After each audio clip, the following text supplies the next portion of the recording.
আমরা বাড়ি যাবো ভেবেছিলাম, কিন্তু বাড়ি যেতে পারিনি। সকালবেলা আবার এই বাড়িতে শিফট হয়ে গেছি ঘুমের কারণে। 9টার সময় উঠেছি, সব ঘুম থেকে গাধার মতো ঘুমিয়েছি। চোখের অবস্থা দেখুন, একদম চোখ ফুলে গেছে।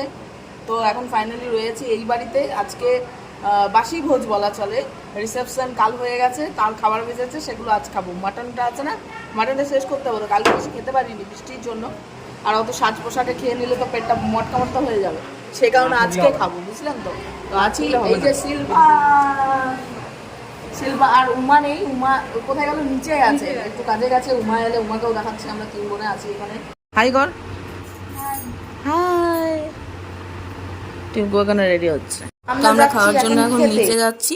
আর এই যে 3 বোন এক জায়গায় হয়ে গেছি। আর যে নিচের প্যান্ডেলটা ছিল, মানে যেখানে ছাদনাতলা করা হয়েছিল, এখন সেসব জায়গা সব খোলা হচ্ছে। প্যান্ডেল উঠিয়ে দিয়েছে। আমি ভাবলাম এখানে বসার নাকি, ও ওখানে বসার জায়গা। রাই এইদিকে ভিডিও হচ্ছে। হাই কর।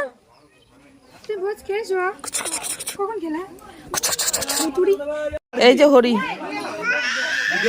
একদম রাঁধুনি লাগছে। মা খাওয়া হয়ে গেছে, খেয়ে উঠেছে। এখন আমরা বাকি আছি। এই যে নতুন বউ।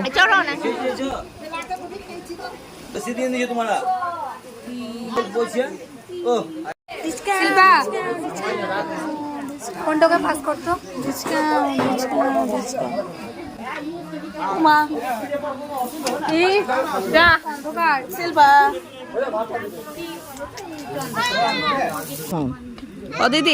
দিদি ভিডিও হচ্ছে। হাই কর। হাই। এ সাওয়াস ও দারুণ জানে। হাই দীপুদা করো, হই করো, হই। এ সাওয়াস। আর না, এই কত দিচ্ছিস?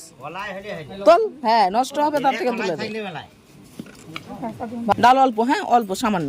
ব্যাস ব্যাস ব্যাস। আমি কাঁচা নুন খাই না, কাঁচা নুন খাই না রে।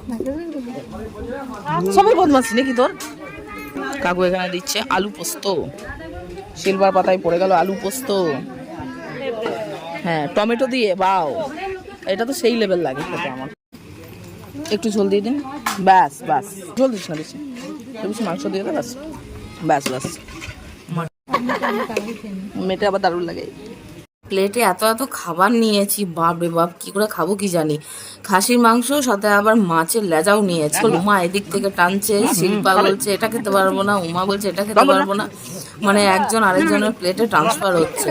উমাও নিল খাসির চর্বি, যেটা আমার ফেভারিট। একটু দিন, আমার তো ঝোলে ভরে গেছে, তবু দিন এখানে খাই। উমার প্লেট থেকে আবার কাজু নিচ্ছি চাটনি থেকে। ভাবা যায়, মানে এ রোড থেকে নিয়ে খেয়ে বাপরে বাপ, পেট একদম ফুল লোডেড হয়ে গেছে সবার।